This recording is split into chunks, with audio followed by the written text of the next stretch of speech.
Welcome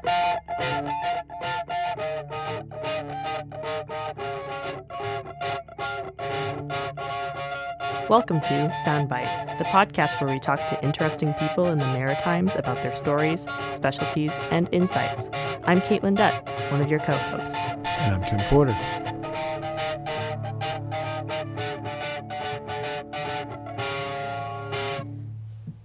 Okay, Caitlin, we're in the world headquarters in our new studio. Yeah, exactly. International location in Fredericton, New Brunswick. Yeah. Well, we'll take advantage of being a little closer to home here. So, For our listeners, we were recording up at CHSR, the local university campus station, and now we're in our own space, which is pretty exciting. All right.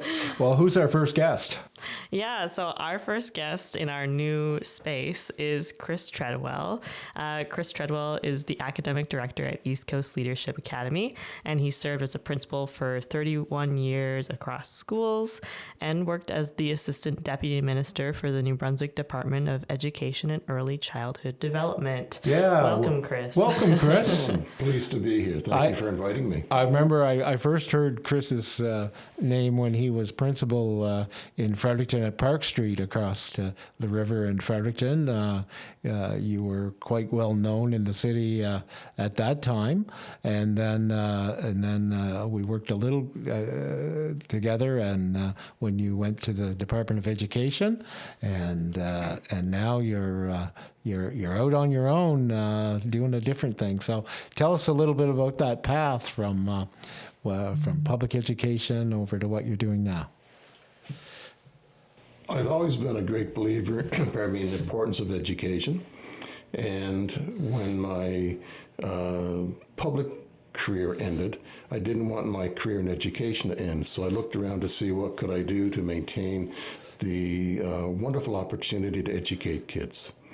And so a friend of mine, a colleague, Cara Angus, who runs the Go-Go Gymnastics, who I had worked with for years at Park. She had actually put in one of her daycares in our school. She called me up after I retired and was talking about she'd like to have a private school for her children. And we talked about what it could be, we dreamed, and then we came up with the concept of East Coast Leadership Academy, initially just for her children, but we decided we'd make it much bigger than that. So presently we are located next to the Bucket Club up in Hart Island. We have at this point 60 students. We doubled from last year. But our goal is eventually to be a K-12, 500 to 600 international school just up off Prospect. Right. How many students did you say you have there? We have 60 students presently. We are K-7, but our school is not grade-based, it is outcome-based. I see. So the students in literacy and numeracy move at their own pace. So we have a unique pedagogy based on personalization, and that would be on pacing and on how we assess kids and on what they choose to do.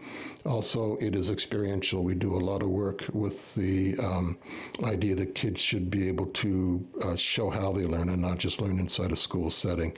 And then to align with that, we're what we call place-based. We leverage the resources in the community. Our arts are at the Art Gallery, the UNB teams teach our phys ed.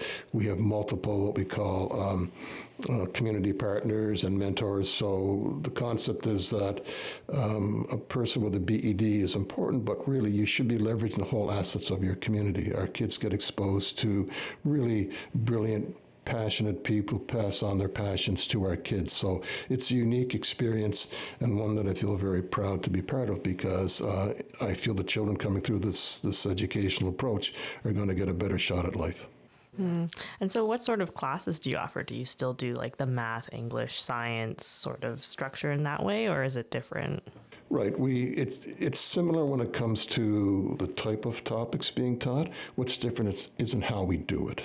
So one of the key things is we started by using the New Brunswick public education outcomes just to make sure that our parents understood that we're not too radical, that if the kids didn't want to stay, they could always go back to public education. But we deliver the content in such a way that it is not bureaucratized. So, for instance, we don't have like grades per se. We'd have where the kids would land when it comes to their achievement levels, and it's not ability levels. We don't stream kids. We teach kids at what we call the zone of proximal development. So if they're learning math, they can learn math to their potential, not to an artificial grade level. And recently we moved to what I consider to be the very best math program in the world, which is Singapore math, so that our kids are being taught in a facility or in a way such that they're able to compete when they graduate with the best kids from around the world. Sounds great. Is it costly to go? Well, at this point, it's $10,500, and we are going to create a community fund. Our school is diverse in many ways. We have a fair number of different cultures. We have Indigenous students. We have neurodiverse students. What we don't have are a whole lot of socioeconomically challenged students because of the cost. And my feeling is that we'd like to find ways to get more of those students there, because I was a child of poverty, and it was education that brought me out of that cycle. And so we would like to address the idea of getting more students who would benefit from the chance to get the very best education possible, can't afford it. So we'll be looking in the future for champions who might invest in such students to have much more of a diverse socioeconomic structure at our school. And is the location you're in now, is it temporary or? We thought it was going to be temporary, but we're in a very beautiful location. We own right down to the river. We're right on the trail. And we put a whole lot of money into refurbishing it. It was a former church hall that we've refurbished, and it is really beautiful. So what we'll probably do is to keep that for the lower grades and have multiple campuses. So our main campus will be about 20 acres on a street called Serenity Lane, which is just off the Hanwell. So you go up to the top of the Hanwell. If you go left, you go to Tim Hortons. If you turn right, there's a church in there that sold us property. We recently bought United Rentals. So we have about 20 acres that will be our future home. But I'm sure we'll keep this location. Also, recently we did a negotiation with the UNB. We're going to have a pilot site on the campus. So they've offered us the WU Center. So sometime after March break, we'll start to do a pilot there where for certain days of the week we'll be there. Hopefully next year get 5 days a week. But we want to move on to the campus for all kinds of reasons. It opens up the opportunity of more of a place-based approach. We're hoping to work with the universities. We have a number of university departments that are our partners. So we'd like to use their labs. We'd like to have it so it's much more experiential. And this will be the only one of three universities in Canada. University of Toronto and University of Winnipeg are the only other two campuses that have high schools on their facility. We'd like to join that, and one of our board members, Professor Michael Fox from Mount Allison, used to run the high school at the University of Winnipeg, and that'll give us a leg up when it comes to hitting the ground running as to how to best address high school on a campus. So the benefit for the university is that we have a lot of very bright kids. We're hoping through mentoring and through opportunities to have dual credits that many of these kids will just stay in New Brunswick and stay at UNB, not go off to university somewhere else. So I'm sure the university will create a pipeline. We have the advantage of having resources at the university. That's interesting. So what does the competitive field look like in private education in New Brunswick? Like there's a lot of religious-based type schools, aren't there? Or there are a number of religious-based. I mean, one of the private schools here in the city is Fredericton Christian Academy, and I admire their success. They have 650 students over there. Right. That's a huge number of people who've decided to make the choice to a private or independent school education. And I would say that taking a look at the information that's been in the paper, even yesterday, Paul Bennett's document about the challenges in public education, that more and more people are going to see private schools as being an option for their children. Right. And I suppose you'd be feeding into families that would be looking at their educating children themselves kind of thing, and trying to homeschooling. Market to them? Yes, so we have picked up some homeschooling kids. Right. And so for us, I think one of the things is that people are waiting to see how well we do before they jump. But we have 60 early adopter families, so that's pretty good, and we will grow again next year. The idea is that, for me, when we talk about public-private, there's this us and them mentality, and I'm arguing we have to redefine or expand the definition of public education. That the Minister of Education, that the Premier, they are Premier and Minister of Education of all kids, not just public school kids. That's just one definition of going up to the top of the mountain. There should be multiple ways. In places like BC and Alberta and the other prairie provinces, the provincial government provides up to 60% of what it costs to go to a private school. So in New Brunswick, 2 years ago, it was about 14,000 educated child in this province. With the recent budget additions, I would say it's more than that now, but let's say it's 14,000. We'd love to have 7,000 go to families of choice.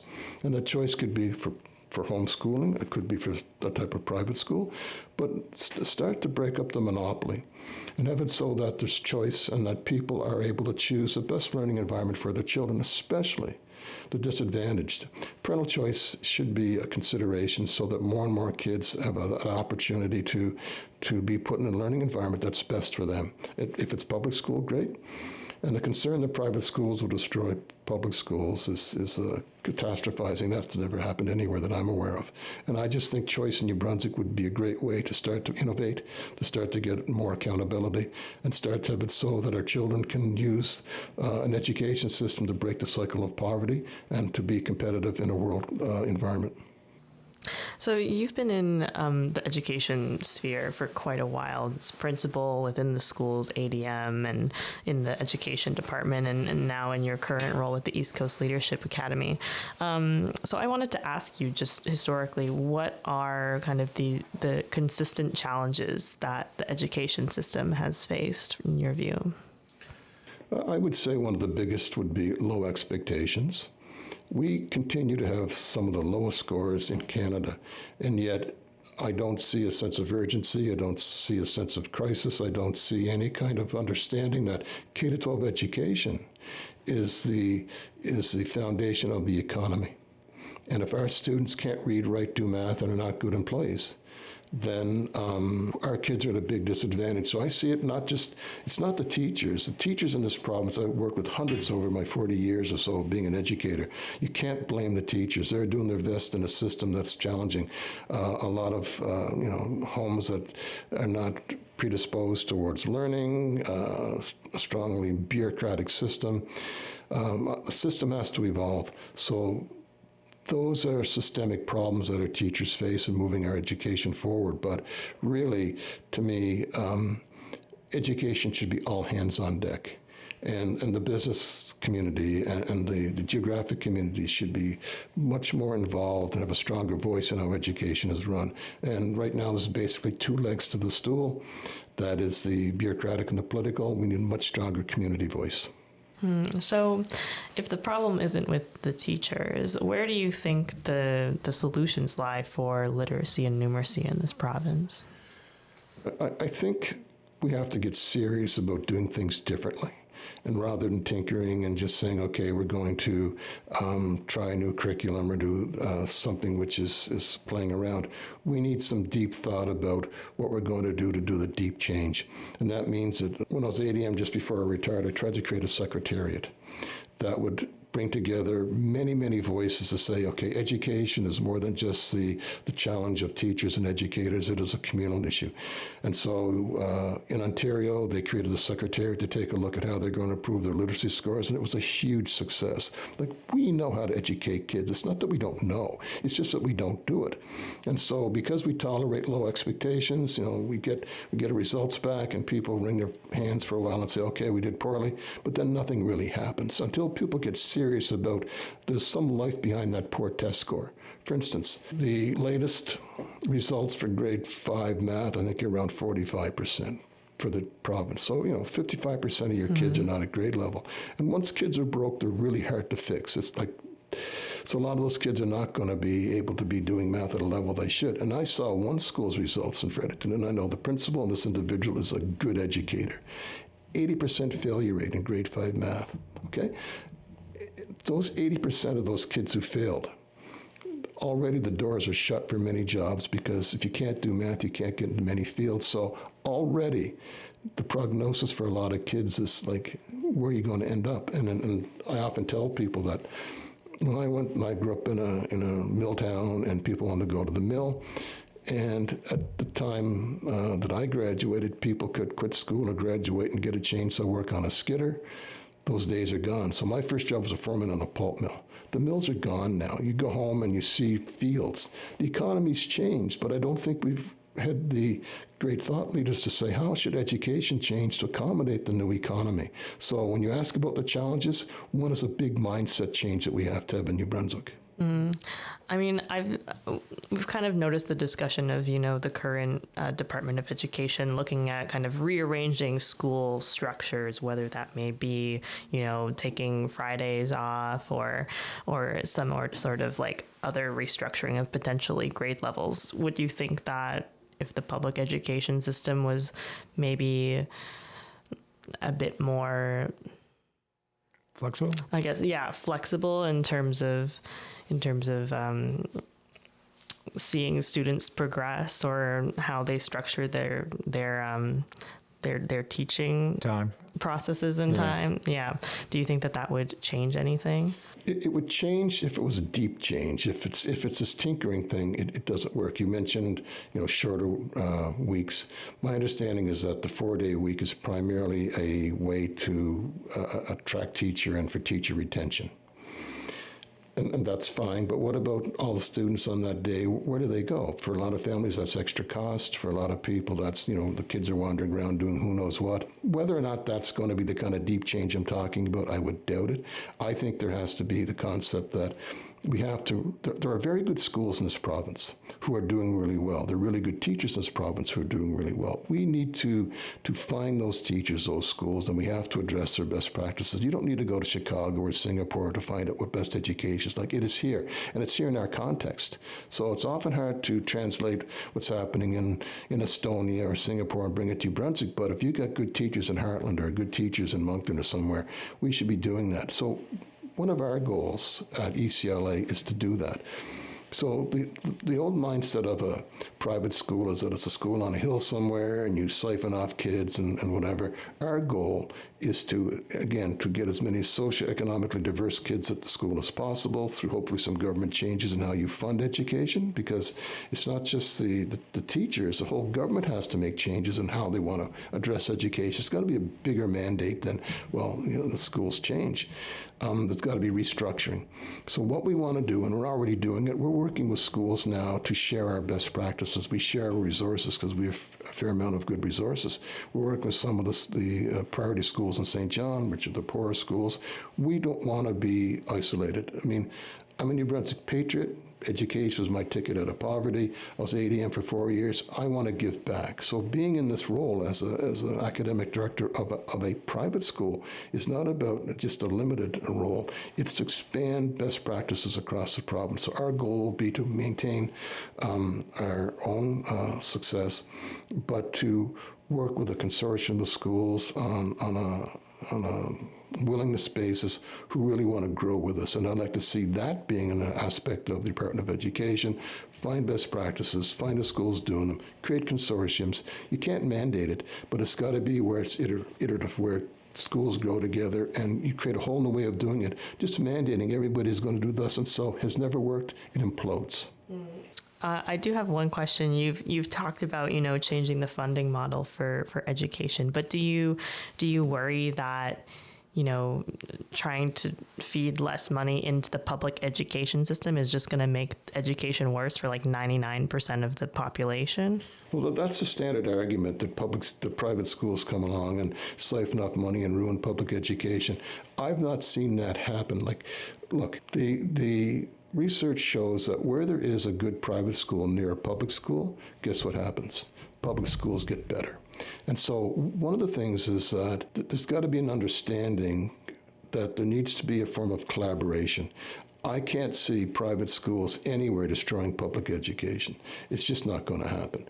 But it could be that we could be working together so we don't have that artificial divide between public and private. And we talk about all of these kids our New Brunswick children. Let's work together. We will gladly share our practices, we'll gladly share our resources, and that so it's not where the idea, it's us and them, either or, that it's a combination of we're all working on this together. So the idea of just sending money to private schools is too limited. What you have to say is, okay, if private schools are going to be getting money and if private schools are going to be in some way funded by the province, that they need to be accountable.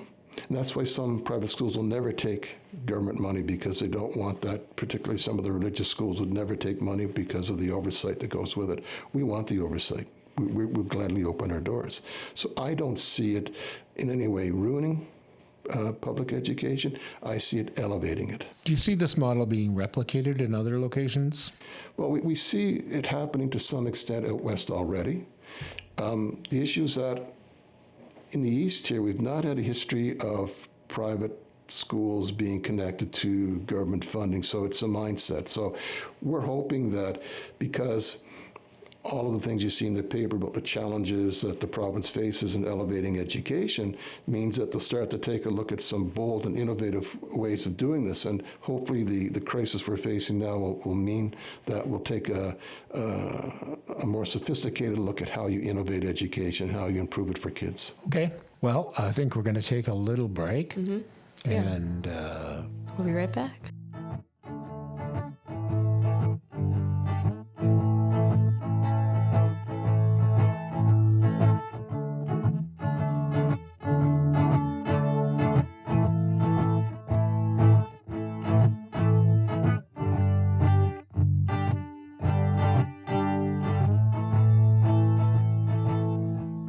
Okay, we're back with Chris Treadwell, educator. And Chris, we were talking earlier, and tell us a little bit about how the education system needs to align with the new economy.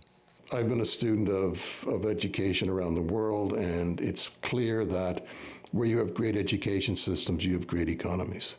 And if you can educate children to go beyond what is an education system that was built 100 years ago to really align with today's workforce, you're going to have a much better economy. And I always like to use the example of Singapore. In the 1960s, when the British decolonized, when they left Singapore, they left basically mangrove swamps and a harbor.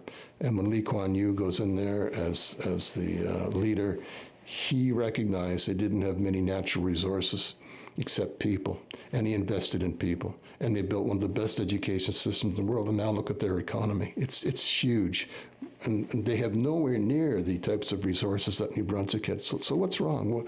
Why is it that a basically resourceless city-state is outproducing us and many others? It's because they've invested in their people and they've used education to do it. Education is a means to the end, to an end. K-12 education should be the basis of the economy. Post-secondary is important, but we really have to invest to make sure that our kids can read, write, do math, and are good employees. I was at a conference a few months ago, put on by UNB and the Chamber of Commerce. Our workforce is the least productive in Canada. And we have a number of other things. Our GDP is the lowest of all the states and provinces. We're at the very bottom. The joke in Nova Scotia is that at least we're not New Brunswick. Like, when you see this data, you're saying we have to do things differently.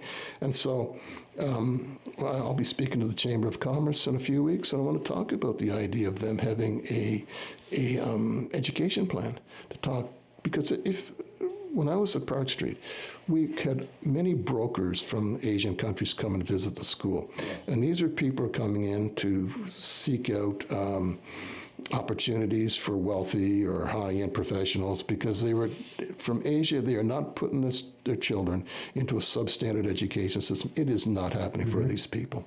That's a shout-out to us that if we want to attract really high-end business people, really high-end businesses, we better have an education system where they can put their kids, because that's a huge deciding factor for a lot of these companies.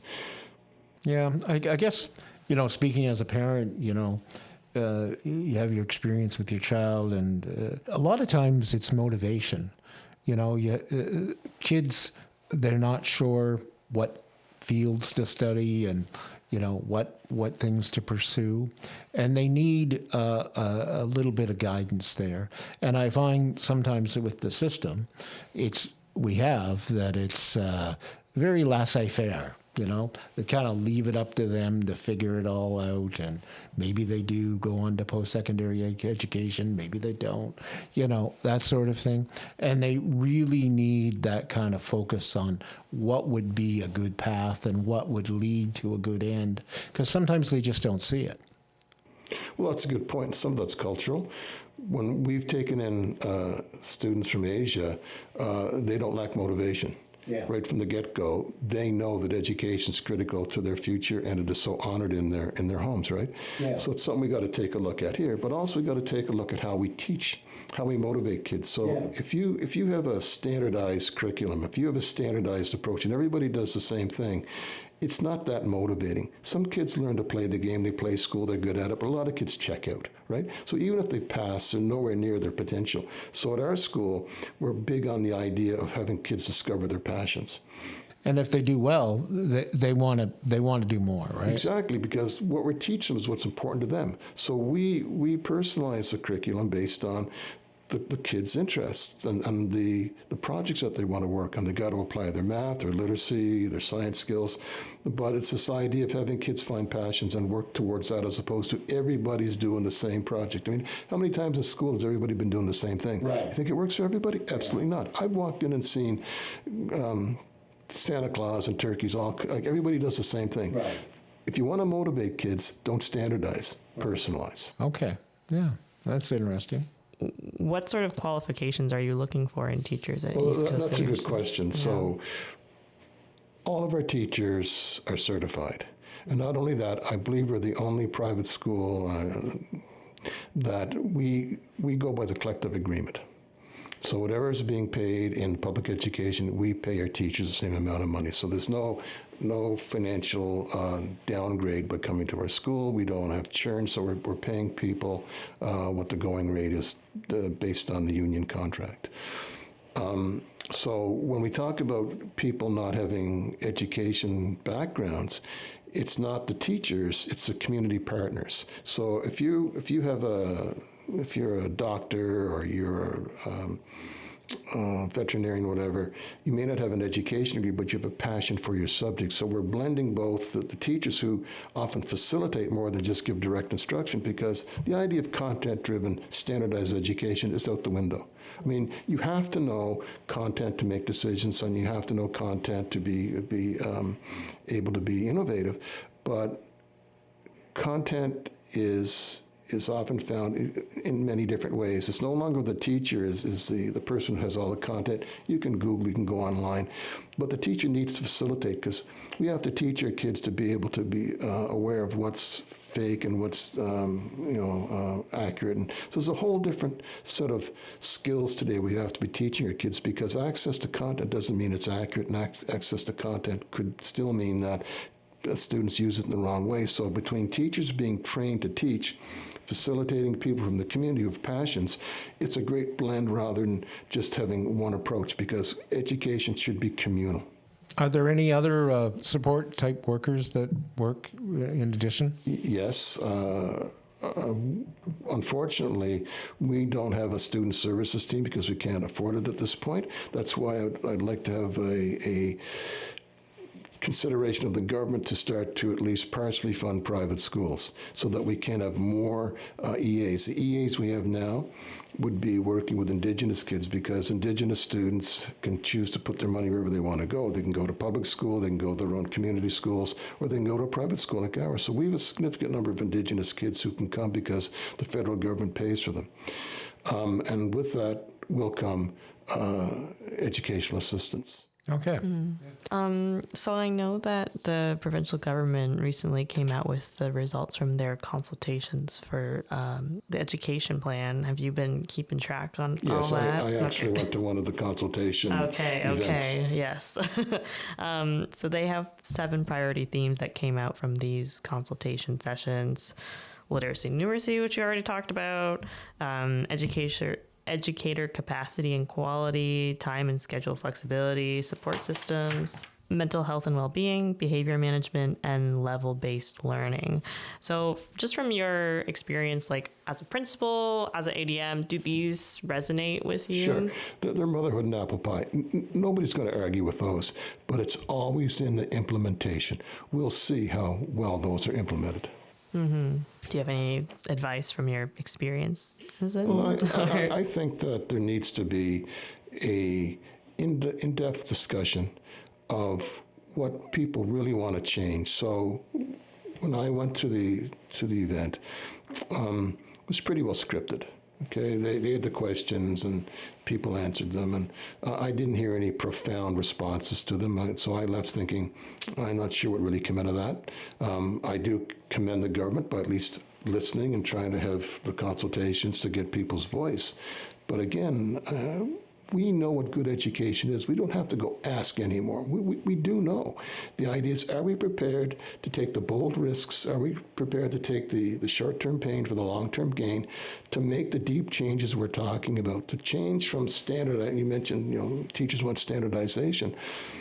The really good teachers want autonomy. They want the ability to say, everybody's not going to be doing the same project. I'm going to work in a system where I can really be creative and break out of the bureaucracy. So the standardization may be, for some people, an anchor, but for a lot of people, it's a holdback, because when we're talking to our teachers, we let them fly, okay? So this idea of professional autonomy is big in our school. We trust our teachers to teach well. There's certainly oversight. I watch what the teachers are doing, and there's an attempt to make sure that we're giving good stuff, but our own internal documents show that our kids are doing really well beyond grade level. Our kids wrote the Waterloo math assessments, which is the big one. You probably read yesterday, and I'm aware of this for years, that Waterloo knocks their kids down 26, 28 points when they try to get in. That's not good because of the grade inflation. So we've had recent meetings with Shad Valley, who's come down. We want to do a project with Shad Valley, because one of my other concerns about public education is that our top kids tend to be collateral damage. We need to have inclusion for all kids, including our top kids. Like right now, our top kids don't score as well as top kids across the country. And we got to address that. The top kids are going to be curing cancer and having startups, but yet they're being held back by a bureaucracy of grade levels and things of that nature. So to me, the big issue is not standardization, but autonomy for teachers and flexibility. And the big word is innovation. Okay, so if anyone's listening to this and wants to get a hold of your school and maybe register their student, how do they do that, Chris? Well, they can go online and you'll see our website. In fact, this Monday night we're having an open house and giving a presentation. We know where there are parents coming. So again, we're located next to the Hart Island campground. And again, just go online, East Coast Leadership Academy, and we'll come up, and we have a website and a Facebook. So we'd be delighted to have a talk to you. Okay, so you register students all through the winter for the next term? We register students anytime. Because they're not grade-based, kids come in at any time. So, I see. So it's not like the bureaucratic education where you got to wait till September. Right. If you want to come tomorrow, you come tomorrow. We assess the kids, we benchmark them, and we place them what we call the zone of proximal development, and we'll teach them to their level. So come anytime. All right, and do you still break for the summer? Yes, we do. We break for the summer, and we're not that radical yet. Okay. But we do run summer camps, and we're doing things to make sure that we have opportunities for kids to continue to learn. So, the idea is that we want kids to see learning anytime, anywhere, any place, and that for a lot of kids, hope they don't think that their learning ends when June rolls around. In fact, they'll continue to learn and apply the things we teach them during their free time, because hopefully we've turned them on and have created passions for learning. Great. Well, thanks for coming in and talking to us a little bit about private education. And my pleasure, and I'm honored. Thank you very much. Okay. Thank you, Chris. Thanks, Chris.